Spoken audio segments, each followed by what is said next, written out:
mile, you have to give $2.50 per mile. So it's really a real world scenario. When you guys become adults, you'll understand more. So here I got Y representing the total cost of the rental of vehicle or item.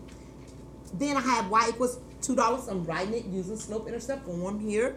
So Y equals $2.50 times the X, which in this case is mile, plus my B, my flat fee, which is $40. That's the equation. So now what I'm going to do here, I'm going to use my initial cost. That's my starting point. You may want to write here starting point. When you're graphing, that's your starting point. Okay. So I'm going to go here to my scale. It's already written here for me. Notice the X is skip counting. Well, it's not really skip counting, but we just marked the 2, 4, 6, and so on. But that's really a 1. Here is skip counting by 5s. And we just indicated every 10. Okay. So here I'm going to go up here to 40. So that's my starting. Now my slope is $2.50. I want to rise over the run. Now I know that's my rate of change. But if I'm going to graph, I need a fraction. Okay? So I need to convert this decimal to a fraction. So what I'm going to do, for the ones, I already know what it is. If you know what it is, good for you. Okay? But if you don't and you have a calculator, just go ahead and go to your new document. I don't want to save anything. And I'm going to calculate. So what I'm going to do, I'm going to put 2.5. And I'm going to press menu. And I'm going to convert the number to a fraction. Approximate the fraction. Enter. Enter.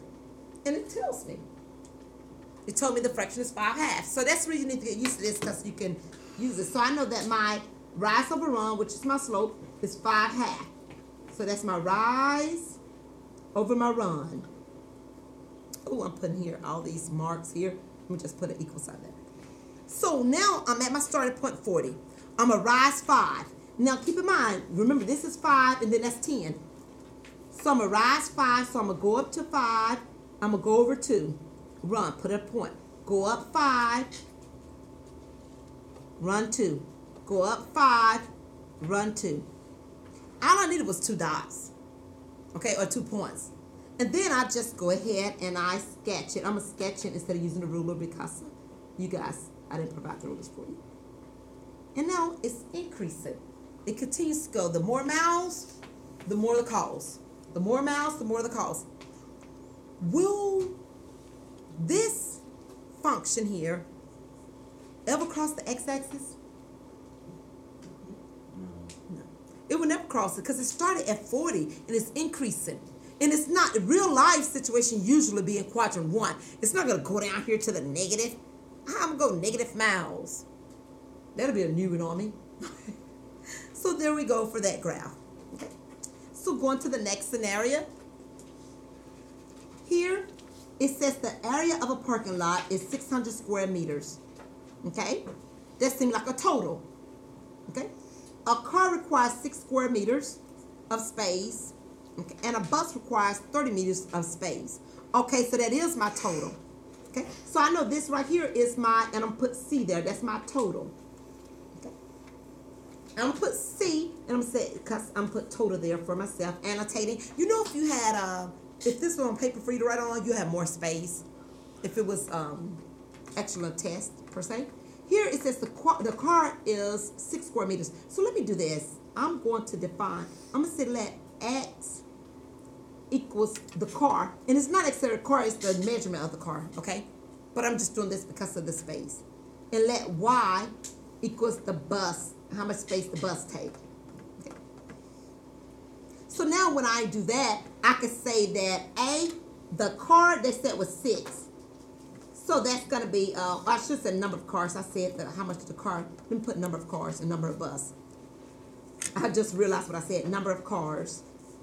And then this would be number of buses. Okay? So here, the 6, that's going to be my A.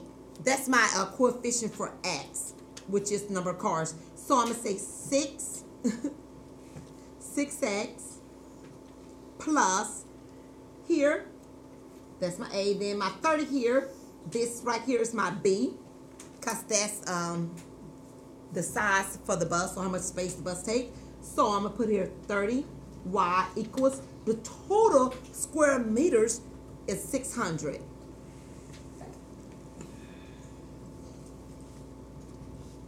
And I said that what we were going to do was solve for y before we graph it. So here I'm going to write that standard form on the back of this paper. It was 6x plus 30y equals 600. And let me make sure, because I tried to memorize that. 6x, 30y, 600, 6x, 30y. So what I'm going to do what it said. To graph it, I'm going to solve for y. Okay? I'm going to write this standard form equation into slope-intercept form. So the first thing I should do is isolate, move the x term. I said the first thing, isolate the y. So to isolate the y, I'm going to subtract 6x from both sides. That cancel. Bring down my 30y equals negative 6x plus 600. Then I'm going to divide each terms by 30, the coefficient of y. 30 divided by 30 is 1, so that's 1y equals negative 6 divided by 30. I need to reduce that, and you have a calculator that you can use to do that. And you should get negative 1/5 x plus 600 divided by 30 should give you 20. Okay.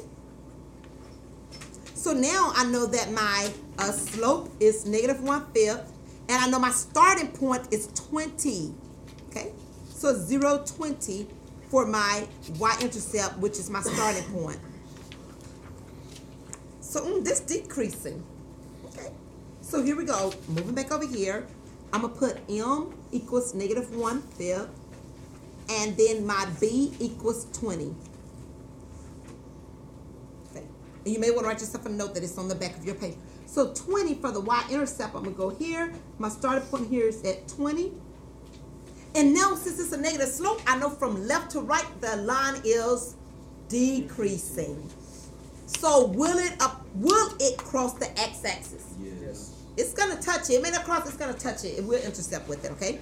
So we're here, starting at 20. Then I'm going to go down 1. Let's see what this scale is.